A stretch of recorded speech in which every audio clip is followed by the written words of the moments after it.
The wind on Whisper Rock Ridge was a sculpture of bone. It peeled the bark from the pines and scoured the granite until it gleamed like a bleached skull in the thin, winter light. This was Jedediah's world, a kingdom of self-imposed exile, furnished with silence and memory. The cold was a constant companion, a presence more real than the ghost of his wife, Sarah, or the laughing echo of his daughter, Lily. He was a man who had burned his past to the ground and chosen to live in the ashes. The fire had taken them, a flash of orange against a night sky that still seared the back of his eyes. He had been away, tracking a lost steer, and his failure was the foundation upon which he had built this penitent's cabin. Each sunrise was a judgment, each sunset a reprieve. The world beyond the ridge had faded into rumor, a place of noise and complication he had no use for. His hands, once gentle enough to braid his daughter's hair, were now callous tools for chopping wood and setting snares. They had failed at their most important task, and he would never ask them to hold anything precious again. But the world, indifferent to a man's grief, has a long memory and a cruel sense of humor. On a Tuesday, when the snow fell not as flakes but as a solid white sheet, a sound broke the pact of silence he'd made with the mountain. A faint, desperate knocking. It was a sound that did not belong here, a sound of the very world he had fled. He gripped the handle of his axe, his knuckles white. It could be a lost hunter, or worse, a man with trouble to share. And trouble, Jedediah knew, was a contagion. He did not move. Let the wind take the sound. Let the snow bury it. But it came again, weaker this time, a frantic scratching, like a wounded animal at the door. It was the sound of a small hand. A terrible, familiar sound. Against every instinct, against the will that had kept him frozen in his grief for 6 years, he opened the door a crack. A small girl, no older than Lily would have been, stood there, her face a pale, bruised moon in the swirling white. She was draped in a thin blanket, her lips blue. She looked up at him with eyes that held no tears, only a terrifying, adult clarity. Then she spoke, her voice a fragile whisper against the gale. "They hurt Mommy," she said, her small body trembling. "Now they want me too," and then, as if her duty was done, she crumpled into the snow at his feet, a dark heap against the unforgiving white. The world had just knocked on his door and demanded an answer. Jedediah carried her inside, his movements stiff and unfamiliar. The girl weighed almost nothing, a bundle of twigs and terror. He laid her on the cot by the hearth, the one that had been Lily's, a space he hadn't looked at directly in years. The warmth of the fire began to coax some color back into her cheeks, revealing a tapestry of abuse. A dark bruise bloomed across her temple, and a cut on her lip had bled onto her chin. He fetched a basin of warm water and a clean cloth, his hands clumsy in their task. It was an act of mercy, but it felt like a betrayal of his isolation, a crack in the fortress of his solitude. She was a splinter of the outside world, lodged deep and painful. As he dabbed gently at the cut, her eyes fluttered open. They were dark and deep, and they watched his every move with the wariness of a rabbit in a snare. He worked in silence, the only sounds the crackle of the fire and the howling of the wind that seemed to be trying to claw its way inside. He felt a question in her gaze, a demand for a name, an explanation, but he offered none. Names were for the living, and he was something else. He was a monument to what was lost. He offered her a tin cup of broth, and she drank it slowly, her small hands wrapped around the doll she clutched to her chest. It was a simple thing, made of corn husks and scraps of cloth, but she held it like an anchor. He saw the ghost of another doll, a wooden horse he'd carved for Lily, and a wave of nausea washed over him. He turned away, busying himself with the fire, stoking the flames until they roared, as if he could burn the memory out of the air. When he turned back, she was watching him again. "They had silver stars," she said, her voice stronger now. "The man who owns the valley." He said Mommy knew too much. Jedediah felt a cold dread that had nothing to do with the storm. The man who owned the valley was Baron Croft, a name spoken in hushed tones even on this remote ridge. A man who bought lawmen like cattle and land with ink and intimidation. This was not some random act of frontier violence. This was an execution. And this child was the last witness. The firelight flickered, casting long, dancing shadows across the cabin walls. For a moment, the girl's silhouette looked just like Lily's. He had failed to save his own. And now, fate had delivered another child to his door, pursued by the same darkness, the same greed that devoured everything it touched. He was a broken man, but even a broken thing can be used as a shield. The morning broke, clear and cold, the world outside glazed in ice. The silence that returned was different now, heavier. It was not the silence of peace, but the silence of a held breath. Jedediah watched the girl, who called herself Elara, as she slept. He saw the rise and fall of her chest, a fragile rhythm against the stillness of the room. He should have taken her down to the town of redemption, left her with the sheriff. But the girl's words echoed in his mind. They had silver stars. The law in redemption was just another asset on Croft's ledger. Taking her there would be like returning a lamb to a wolf. He was still wrestling with this impossible choice when he heard it, the crunch of hooves on frozen snow. He moved to the window, peering through a small gap in the shutters. 3 riders, silhouetted against the bright morning sun. One wore the glint of a deputy's star. Finch! Croft's chief dog, a man whose cruelty was a local legend. Jedediah's heart, a slow, dormant thing, began to hammer against his ribs. He turned to the girl, who was now awake, her eyes wide with the same terror he'd seen the night before. Under the floor, he whispered, his voice a low growl. He pulled back the bearskin rug, revealing a small root cellar. Do not make a sound. No matter what you hear. She scrambled inside without a word, pulling the doll in with her. He replaced the rug just as a heavy fist hammered on the door. He took a breath, composing his face into a mask of weary indifference, and opened it. Deputy Finch stood there, flanked by 2 hard-faced men. Finch was a lean man with a smile that never reached his pale, dead eyes. "Morning, Jedediah," he said, the greeting an insult. "Bit of a storm last night. We're looking for someone." A little girl. Wandered off from her mother. The lie was as thin as the ice on the creek. "Ain't seen a soul in months," Jedediah replied, his voice flat. Finch's eyes roamed the cabin, lingering on the small cot, the extra blanket. "Funny. We tracked her this far. Little footprints in the snow. Then they just stop. Right about here." He took a step forward, trying to peer inside. Jedediah didn't move, blocking the doorway with his body. "Wind plays tricks," Jedediah said. "So does the snow. Buries things." The 2 men stood there, a silent battle of wills waged in the frozen air. Finch's smile tightened. Crofts put up a reward. $100. A man could do a lot with that. He was probing for a weakness, for the greed that lived in all men. But Jedediah's currency was guilt, and he was already rich in it. "I got no use for money," he said. Finch stared at him for a long moment, then shrugged, a gesture of false defeat. "Well, if you see anything, you know where to find us." They mounted their horses and rode away, their dark shapes shrinking against the vast, white expanse.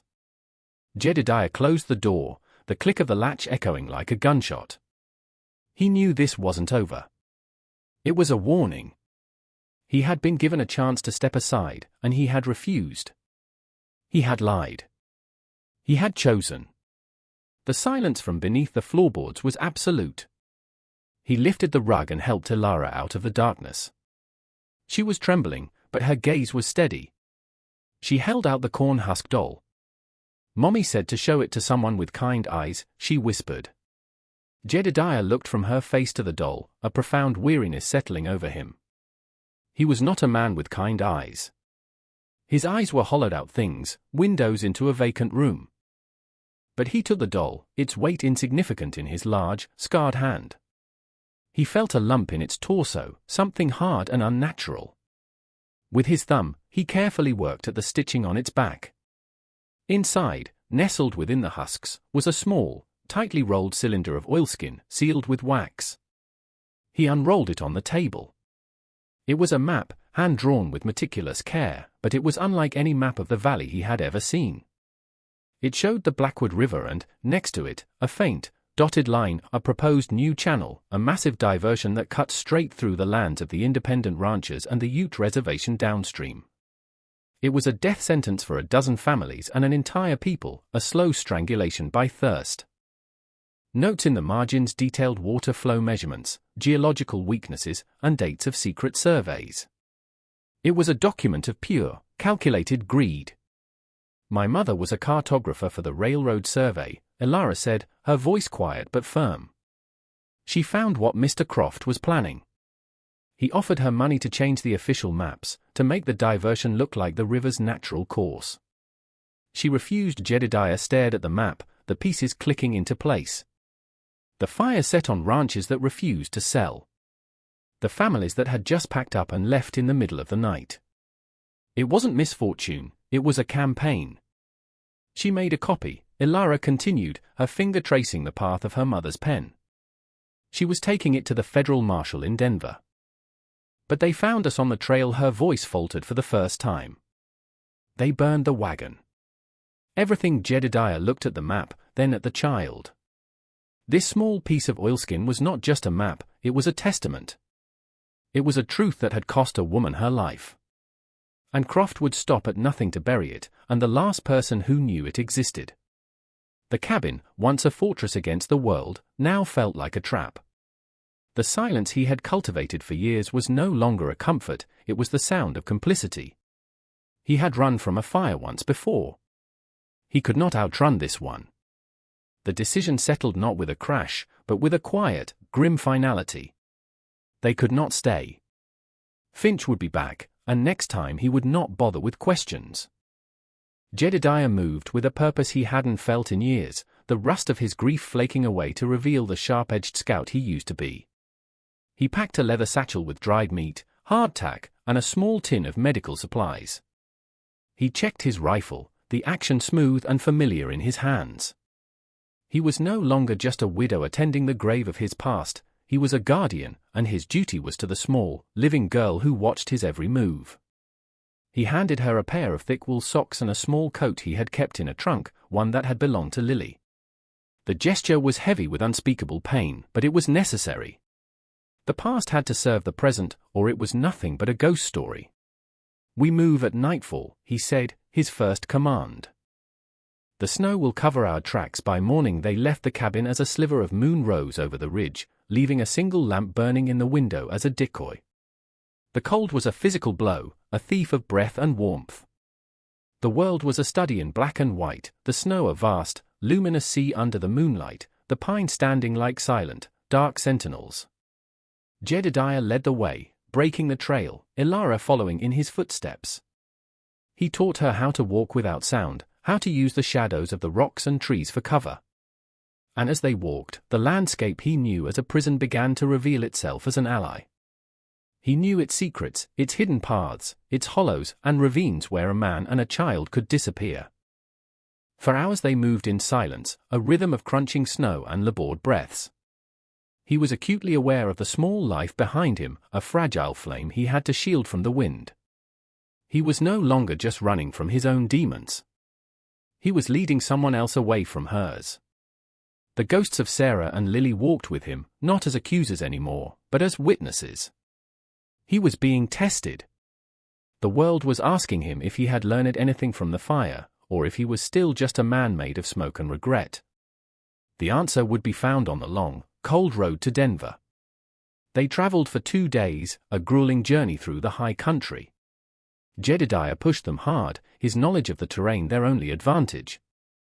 On the third night, camped in a shallow cave hidden by a curtain of frozen waterfall, they saw the distant flicker of lanterns far below them.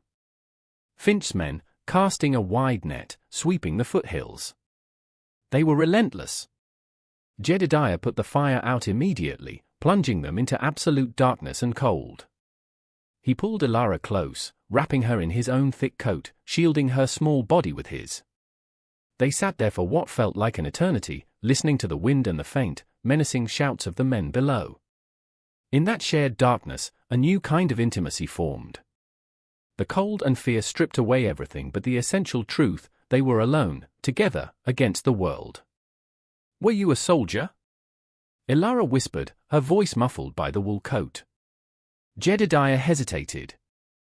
It was a part of his life he had buried even deeper than his grief. A scout, he finally answered, the word tasting like ash in his mouth. I was good at finding things. And hiding you couldn't hide from them, she stated, not as a question, but as a fact. From the fire he stiffened. He had never spoken of it. Not to anyone. The silence stretched, and he felt the weight of her expectant gaze even in the pitch black. No, he said, the word a ragged exhalation. I was tracking a stray. I thought it was more important than getting home before dark. I was proud of my skill. The fire came fast. By the time I saw the smoke, it was too late. He felt a small hand find his in the darkness. Her fingers were cold, but her grip was firm. It wasn't your fault, she said softly. Fire has no one to blame. Her simple absolution was a kindness he had never allowed himself. He reached into his satchel and pulled out a small object, pressing it into her hand. It was a small wooden horse, its surface worn smooth with time. This was my daughter's, he said. Her name was Liliu. In the darkness of the cave, surrounded by enemies, a broken man gave away the last piece of his daughter, and in doing so, finally began to reclaim himself. He was no longer just a protector, he was a father again, in a way he never thought possible. By the 5th day, their supplies were low and the cold had settled deep into their bones. Jedediah knew they needed shelter, a real fire, a warm meal. He knew of a place, a small trading post in a sheltered valley, run by a widow named Martha. She had been Sarah's friend, a kind, tough woman who had seen her own share of hardship. It was a risk. The post was on a main trail, but it was their only chance. They arrived at dusk, 2 frozen specters stumbling out of the wilderness. Martha's face, etched with worry lines, broke into disbelief and then relief when she saw him. She pulled them inside without a word, her eyes taking in their ragged state, the girl's exhaustion, and the grim set of Jedediah's jaw. She asked no questions, simply providing hot stew, warm blankets, and the profound comfort of a safe harbor. For one night, they were not fugitives. Ilara fell asleep by the fire, the wooden horse clutched in her hand, the first peaceful sleep she'd had in a week. Jedediah sat with Martha, the silence between them filled with shared history and unspoken grief. You look like a man carrying the world, Jed, she said finally, her voice gentle. Heavier than usual, he told her everything. The girl, the map, Croft. Martha listened, her face growing hard. That devil, she murmured. He's been squeezing everyone. My supply lines are choked. He's trying to starve me out. Her story was a piece of the same puzzle, another life being crushed under Croft's ambition. The sanctuary she provided was an act of defiance. But defiance has a cost. As dawn broke, the sound of approaching horses shattered the peace. It was Finch. And he hadn't come to talk. Jedediah grabbed his rifle. Martha, get Ilara out the back. There's a ravine, follow it west. Martha nodded, her face pale but resolute.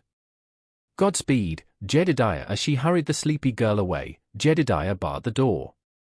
Finch's voice boomed from outside. We know she's in there, Jedediah. Send her out, and Croft might let you live. Jedediah answered by firing a shot through the wall, splintering wood next to where Finch's head would be. The world erupted in gunfire. He held them off, buying time, but they were too many. They set fire to the barn.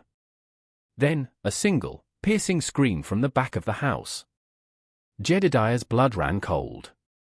He raced to the back room to see Martha lying on the ground, a dark stain spreading across her dress. One of Finch's men stood over her, reloading. The world went red. Jedediah moved, no longer a scout, but an instrument of pure, cold fury. When it was over, 2 of Finch's men were dead, and he was gone, smoke and blood staining the morning air. He knelt by Martha. Her breath was shallow. He can't win, she choked out. Don't let him win. He watched the life fade from his wife's last friend. The cost of running had just been paid in blood. He found Ilara huddled in the ravine, her face streaked with tears and soot. He knelt before her, the smoke of the burning trading post coiling around them like a shroud. He looked at her face, and he saw the faces of all of Croft's victims. He saw Martha. He saw her mother. He saw Sarah and Lily. He had spent 6 years running from a ghost, only to find himself hunted by a real monster. Running was a luxury they could no longer afford.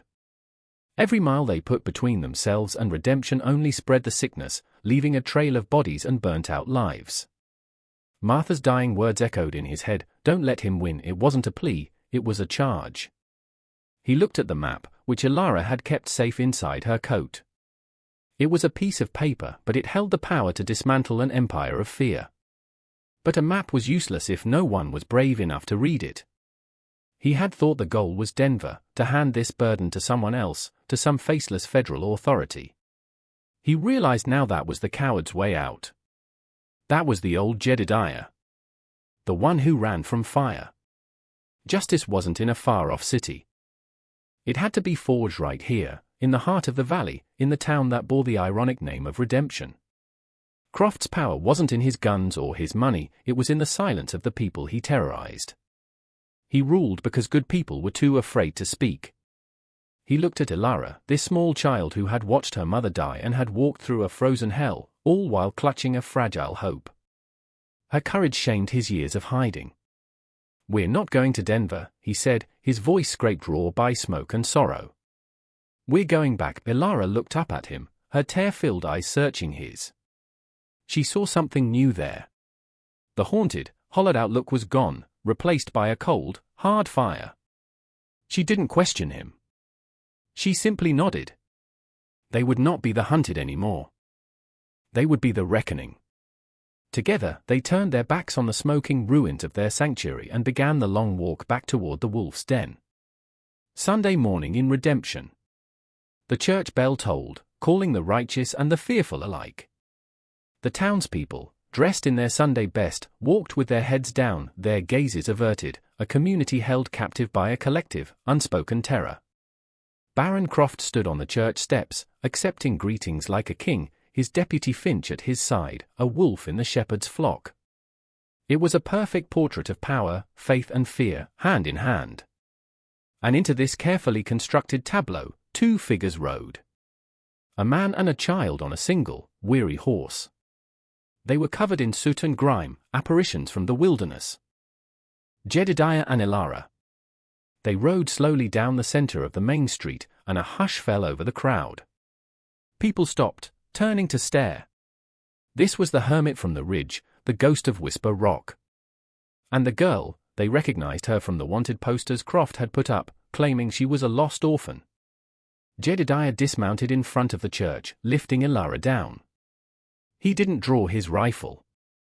He stood before Croft, the entire town his witness. "This girl's name is Elara," Jedediah said, his voice ringing out in the sudden silence, strong and clear. "You murdered her mother, Croft. You murdered Martha Collins. And you did it for this." He unrolled the oilskin map. He held it up for all to see. "You planned to steal their water," he said, his voice rising, pointing to the ranchers and farmers in the crowd. "To dry up their land and buy it for pennies. This map is your confession." A collective gasp rippled through the crowd. Croft's face, a mask of benevolent authority, twisted into a snarl. "This man is a madman. A killer. He's the one who killed Martha." Finch moved forward, his hand dropping to his pistol. He's lying, but Jedediah wasn't looking at Finch. He was looking at the town's junior deputy, a young man named Calloway whose face was pale with dawning horror. Calloway had been one of the riders at Martha's. He had seen what happened. "Was I lying, deputy?" Jedediah asked, his voice quiet but carrying deadly weight. Every eye turned to Calloway. The young deputy looked at Croft, at Finch, and then at the faces of his neighbors, the people he was sworn to protect. The spell of fear, so carefully woven, began to tear. In that moment of hesitation, the truth found its champion. Calloway slowly drew his pistol, but he didn't point it at Jedediah. He pointed it at Finch. "No," Calloway said, his voice shaking but firm. "He's not." The spell shattered. Finch, enraged by the betrayal, drew his gun.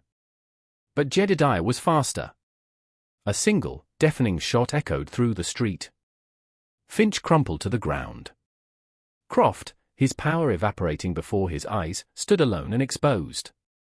The crowd, silent for so long, surged forward, their fear finally burned away by a spark of shared courage.